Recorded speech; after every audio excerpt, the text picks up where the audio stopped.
Hi, everyone. Welcome to Grace. Today, last February, as I do every February, I began to seek God to really lay the foundation for the following year's sermon series at Grace, the one we're in right now. And so I meet with a variety of teams, our pastors and our elders, our creative teams, our communication teams, and we finalize the messages that we'll do during the following September to August. This year, there were these two non-negotiable series that I knew God was calling us to do. One of them is the series that we're launching today. It's called Good Grief. And some of you are thinking, well, we just did Ecclesiastes a few months ago, and that was pretty depressing. Now we're talking about grief. Like, is Derek okay? Maybe we should just get him some therapy and move on to some happier themes. But here's my hunch. Here's why this is so important.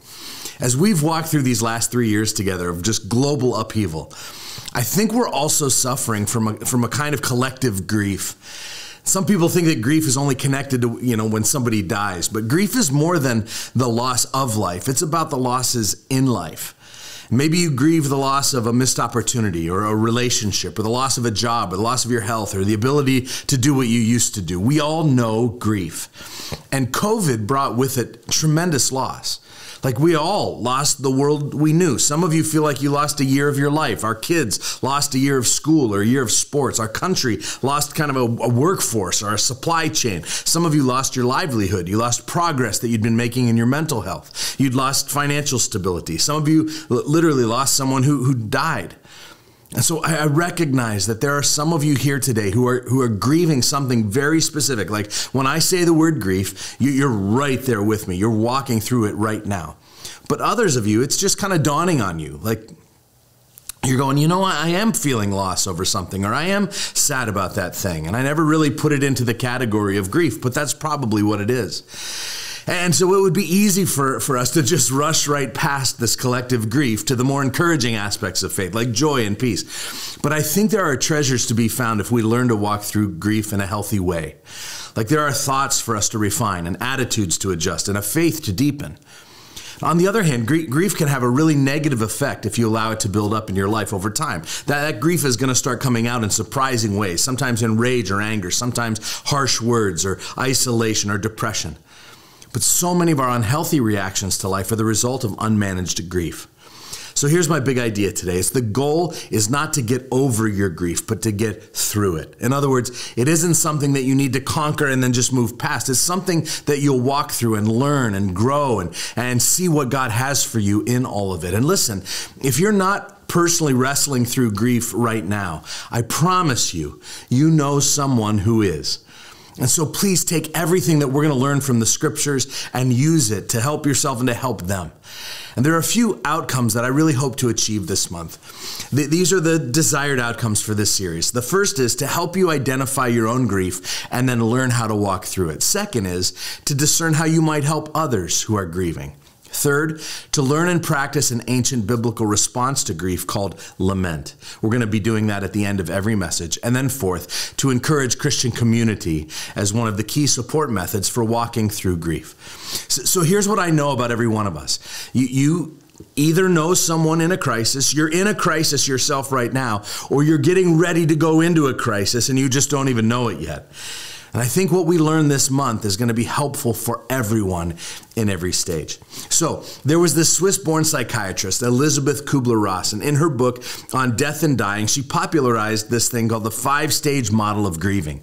It was based upon her research into how terminally ill persons respond to the news of their terminal illness. So her 5 stages have since been used worldwide to describe all kinds of grief responses. So I'll just list the 5 now. The first is shock or denial, where we say, it can't be true, or no, not me. And then there's anger, like, why me? This isn't fair. And then there's a bargaining stage, like, God, if you make this better, then I'll never do blank, blank, blank again, right? And then there's depression. I've admitted my loss, but I now have this deep sadness that has set in. And finally, there's acceptance, like life has to go on, but how? Like, what do I do now? And even though these are called stages, it's important for us to note that grief is not linear ever. Like, these are just describing aspects of a typical grief response, mainly so we don't feel like we're crazy as we're walking through it, but they're not prescribing what should occur or how long or in what order, especially in light of the way God can use grief. You see, in all of these stages, God will begin to reshape our thoughts and our attitudes. He will grow us, and He will adjust our hearts and our minds at every part of the process. The thing about these 5 responses is not only that they are observable, but also we find all 5 of them in the scriptures. As some of our biblical heroes have walked through grief and then put their experiences and insights into the pages of the Bible as the Word of God so that we can learn from them. So, we're going to look at one example today. And just one more slight preamble before we get there. This one is a little bit more pastoral. So one of the reasons that I'm so hopeful for this series is that I believe it's going to offer a pathway to healing for some of you. And although things may never be the same for you as they were before, God is still on His throne, and He still loves you, and He still has a path for you to walk on this earth. And I want to remind you that often the most transformative seasons in our lives involve struggle and loss and, yes, grief. And that it may be, for some of you today, that the pain is horrific right now. But you're going to look back in 5 years or 10 years on this time as being one of the most transformative in your whole life. We live in a world of bad news, but we're a good news people. And that good news came in the form of a person named Jesus Christ. And we can expect to be restored through our grief for 2 main reasons, both of which connect to Jesus. One is because of who He is, and the second is because of what He said. But listen to the description of Jesus as prophesied in Isaiah 53:3. It calls Him a man of sorrows, acquainted with grief. This means you are walking through your grief with a God who understands you, not as one who's clueless, but as one who has lived it Himself and fully entered into it. He's acquainted with grief. But then listen to what Jesus said in John 16:33. He said, in this world you will have troubles, but take heart, I have overcome the world. And this is good because our faith doesn't ignore the fact that there will be dark and difficult times. But it will also point us to an ultimate victorious outcome. I heard Tim Keller, who's suffering with cancer right now.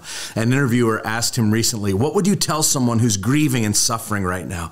And Keller said this. He said, I would tell them that if the resurrection of Jesus really happened, everything's going to be all right. Oh man, it's simple but profound. Jesus guarantees our victory in the end so that we can take heart. So we want this series to acknowledge that there are times, yes, to pause and to feel deeply and to do the work of processing our collective pain. But I want to let you know that we're not going to wallow this month. Paul says that, yes, we grieve, but not as those without hope. So throughout God's word, we find these stories and songs and poems of grief that teach us God's perspective. And I just confidently believe that if we'll walk through grief well, that grief will begin to bring about change and it'll bring about healing and growth. And so we're going to keep our eye on that the whole time. So I want to begin week 1 talking about shock and denial. It's the first stage as identified by Kubler-Ross, but we also see lots of evidence in the scriptures. So not just in real life, but in the Bible as well. And I want to just give a shout out to Pastor Rick Warren, who preached a series of messages following his son's suicide. And I owe some of the framework and some of the content from this message and really the whole series to his good work on this subject. But I want you to listen to Ecclesiastes 9:12. It says this. It says, like fish that are taken in an evil net And like birds that are caught in a snare, so the children of man are snared at an evil time when it suddenly falls upon them. All right, so the thing about grief is that it comes as a result of losses in life, and losses tend to sneak up on you. Like you don't see them coming. You're not prepared. And even if there's been a little bit of a lead up time to prepare, often you're just not ready for just how much that loss is going to impact you emotionally. And so there's shock. And this passage in Ecclesiastes says it's just like a fish swimming happily along and it gets scooped up in a net, or a bird that lands and just thinks he's taking a little rest and then boom, he's caught in a snare. That's the way tragedy comes upon us. And when it happens, the natural first reaction in us is shock and denial. Denial is just a defense mechanism that helps to minimize the pain of that loss. It's your brain's way of protecting you from the pain so that you have a little bit of time to adjust to your new reality. So what's the first thing that someone does when they receive terrible news? You'll see them, if you've ever been in the room, they'll just start shaking their head. No, this can't be true. This can't have happened. The Counseling Center at the University of Washington put out a list of some of the characteristics of the initial wave of shock. And the list includes things like feeling numb and being confused and disoriented and shutting down and being unable to process emotions or avoiding reminders of the loss, sleeping more than usual, procrastinating with details surrounding the loss and its consequences, staying busy all the time, engaging in mindless behaviors and being easily distracted, focusing on the needs of others instead of your own, thinking or saying, I'm fine or everything is fine, using substances like alcohol or drugs as a means of escape. These are all the things that are connected to the shock stage. But today I want to take us to the book of Job, maybe the most famous story of loss and grief in the whole Bible. And it's an important reminder that men and women who love God with all their hearts will at times find their lives unraveling. They will walk through the depths of despair and pain.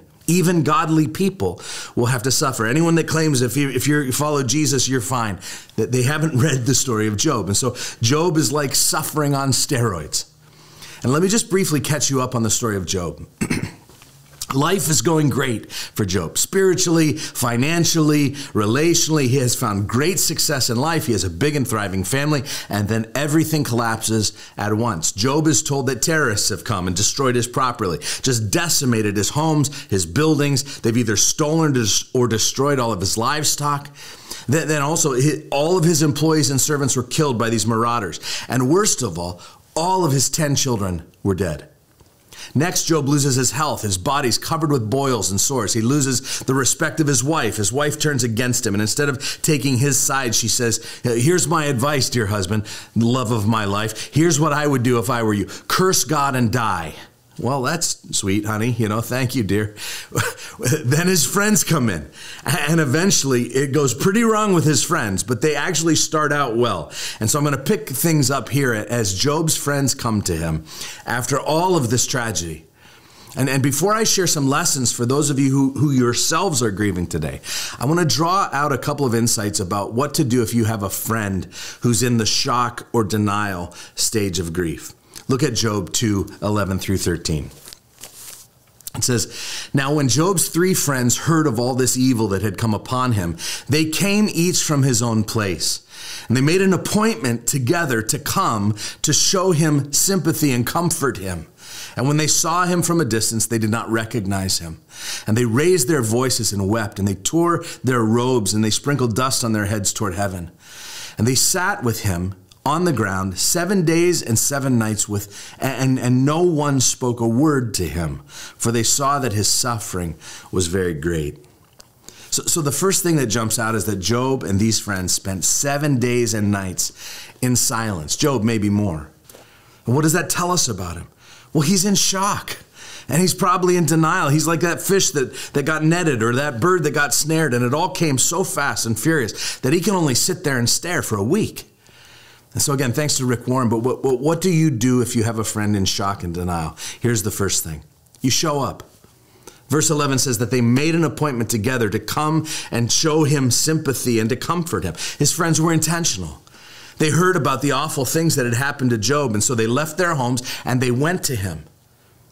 Our friends are desperate for us to simply show up for them in their grief. They need to see that they are important to us and that we're willing to drop everything and go to them, or simply to answer the phone on a Friday night. You know, our instinct often says, well, I need to stay away from them. I need to give them space. And there are times when that's true, and you need to read all the context clues, okay? But the first instinct should be to show up. And then it says they comforted him. What does comfort look like for your friend? Well, maybe a hug, maybe a cup of coffee, maybe watching the kids or cleaning the house. Maybe it's just sitting quietly on the couch and being a constant presence for them. But show up and then do whatever you can do. Don't try to solve their hurt because you can't.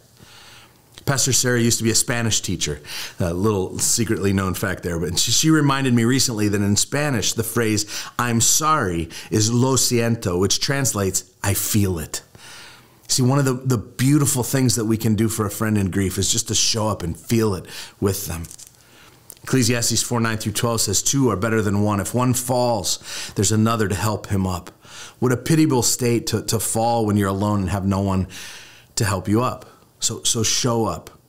The second thing to do is shut up. Now, notice, not only was Job silent for 7 days, but so were his friends. Verse 13 says that they sat with him on the ground 7 days and 7 nights, and no one spoke a word to him, for they saw that his suffering was very great. You know, when people are in shock and denial, they generally don't need to hear that everything is going to be okay, or that all things work together for good. They just need someone to help bear the suffocating pain. And so Job's friends started out well.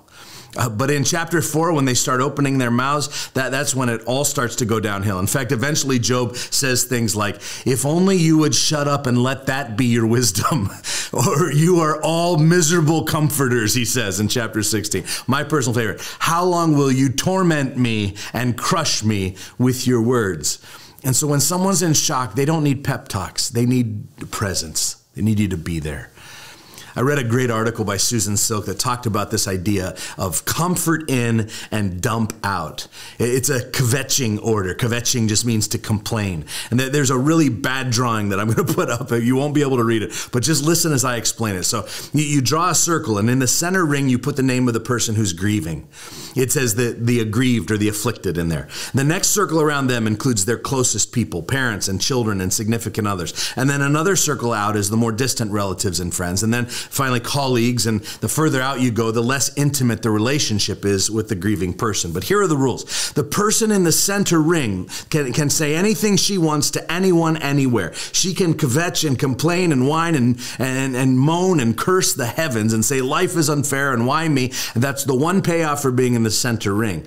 Everyone else can say those things too, but only to the people in the larger rings than they're in.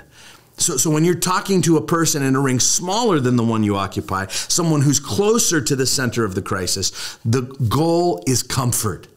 Listening is more helpful than talking. But if you're going to open your mouth, ask yourself if what you're about to say is likely to provide comfort and support. And if it isn't, don't say it. Don't, for example, give advice. Like, people who are suffering from trauma don't need advice. They need comfort and support. So say, I'm sorry. Say, this must be really hard for you. Say, can I bring you a pot roast? Don't say, wait till you hear what happened to me. Or here's what I would have done if I were you. If you want to cry or complain or tell someone how shocked you are or how crappy you feel or whine about how it reminds you of all the terrible things that have happened to you lately, that's fine. That's perfectly normal response. Just do it to someone in a bigger circle. Comfort in, dump out. And I thought that was a really helpful principle and rule of thumb to remember. But what if it's you who's grieving? Like, it's not about helping a friend for you. What if it's you? Let me just share 3 things to do if you are in shock or denial. The first sounds very basic, but I want to say it out loud. It's to survive the initial wave. We see Job for the first few chapters doing what he needs to do to survive. He mourns, he grieves, he worships. He breaks a piece of pottery to scratch the sores on his body. He argues, he's quiet. He receives friends, he prays. He's doing whatever he can to get through the initial wave of grief. And having seen grief up close for many years, I just want to get really basic with some of you, starting with just be safe. Don't compound what has happened by being reckless yourself. If you're driving and crying too hard to see straight, pull over. And if you don't care whether you live or die in that moment, let me remind you that your life is still a precious gift to you from God. And even if you can't go on for yourself, do it for the others in your life. Drink water. Crying causes dehydration. Drink water, move, get outside, take a shower, eat. All of these are things that you probably don't want to do, but they're baby steps in just caring for yourself and surviving the initial wave. Another simple thing to do is just to tend to something. Weed the garden, water your plants, brush your pet, bake someone a cake, do something good for someone else. Bring a little order to the chaos in tangible ways, but survive that initial wave. The second is to be honest with yourself and others, and most importantly, God. Henry Cloud said that grief is a process of acknowledging the reality of what's happened, acknowledging how you feel about that reality, and ultimately fitting it into a new understanding of life with that loss. So recognize and name and feel your emotions. Don't rush past them.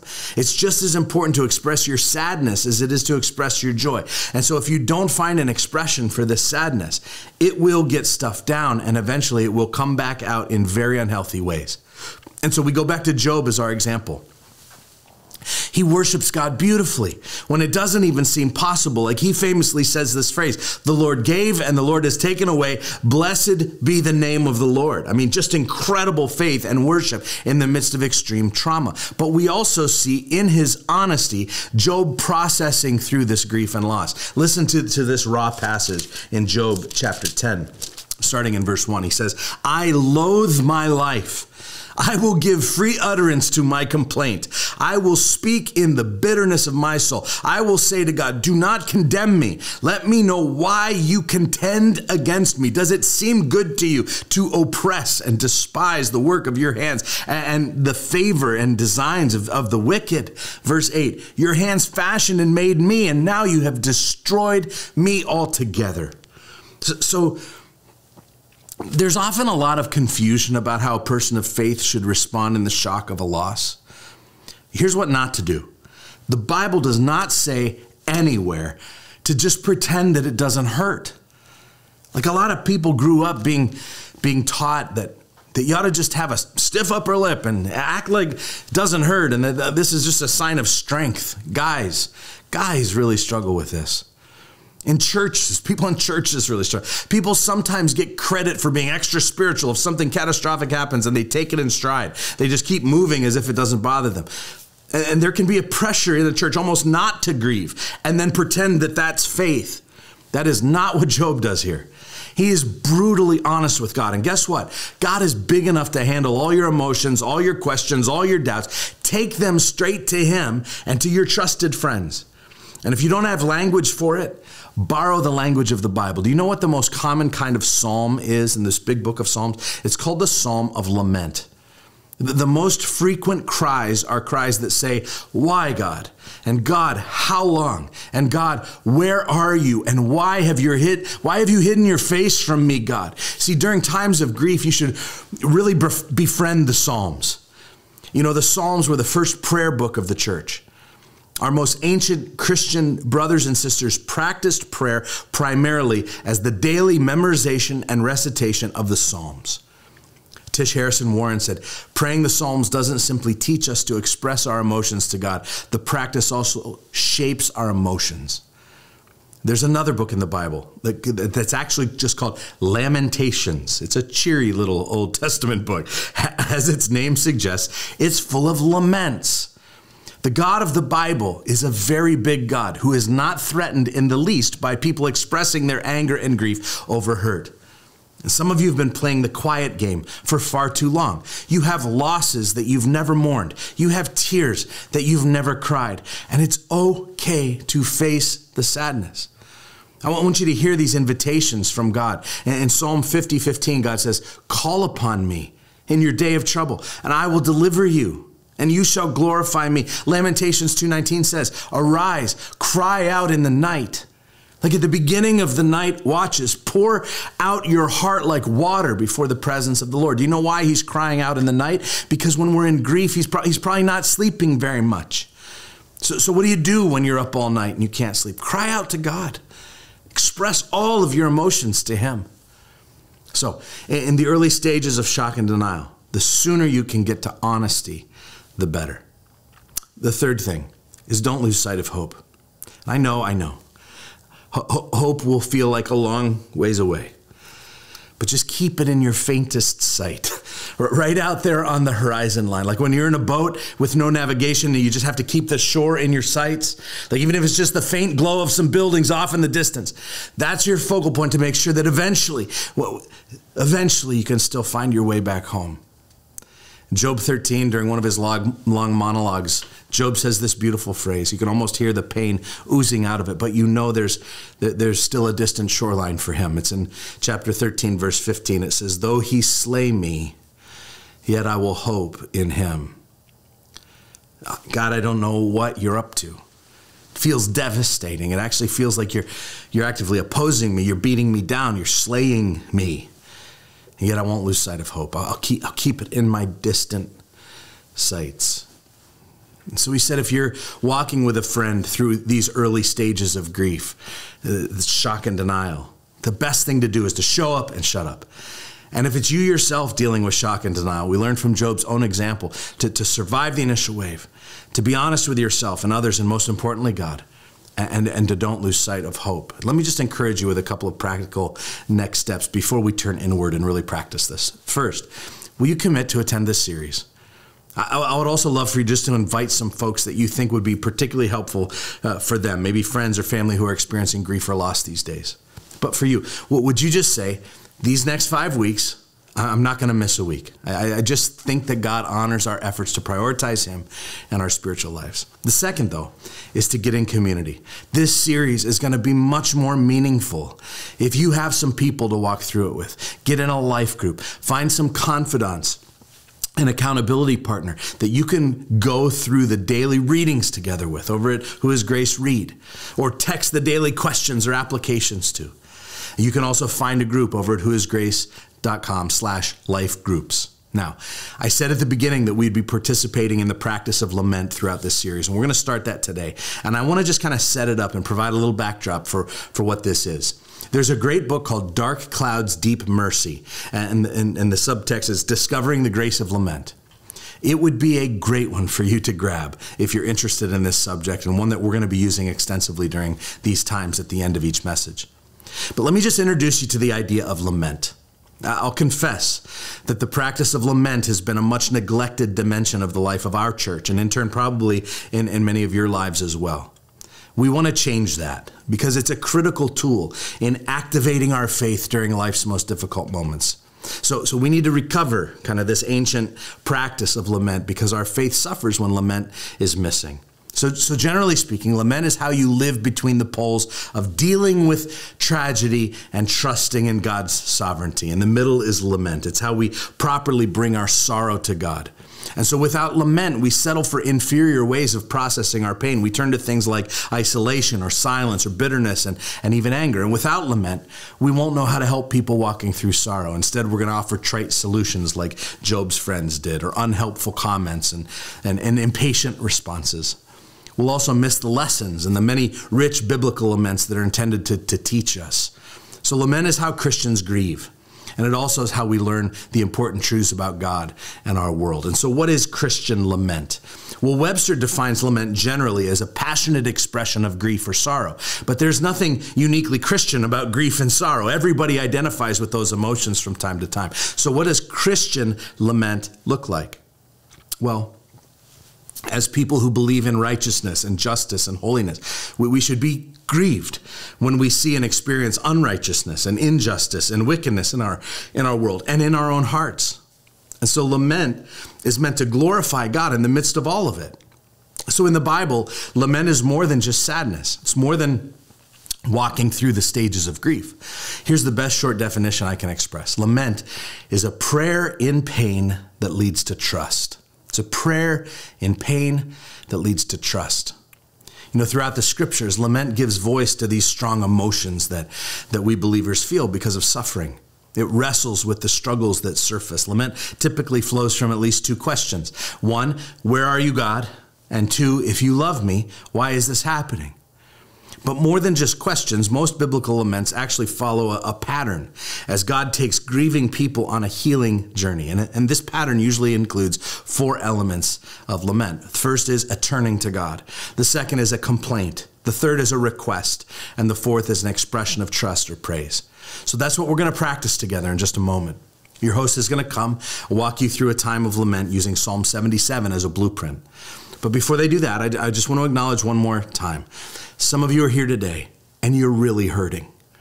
And I do believe that lament is a practice that will help you to connect with God in a healthy way. And if you're grieving, can I remind you that suffering is the shortest route to God? Like when the bottom drops out, when everything that can go wrong seems to go wrong. I don't care if you're a Christian or agnostic or an atheist, everybody from a serial killer to the Pope. When suffering comes to you, there's a shortcut straight to God. Okay, God, what are you up to? And suffering positions our faith to grow because suddenly there are questions that we don't have answers to. And we can process those directly with God. And so as you get ready for this time, let me just ask you to call one thing to mind. Are you ready? Will you identify something you've lost? Will you just call to mind something you're grieving, something that's been taken from you? Maybe it's not a something, maybe it's a someone. And I want you to keep that loss in your mind as we walk through this time together. And listen, even if it seems really small, even if you're like, oh, my loss is silly compared to my one friend who who lost X, Y, and Z, that horrible thing happened to them. Listen, one of the values of learning this practice is that if you can learn it and master it during the small stuff, when the bigger stuff comes, you're going to be more prepared for that, okay? So let's practice lament together. Love you guys.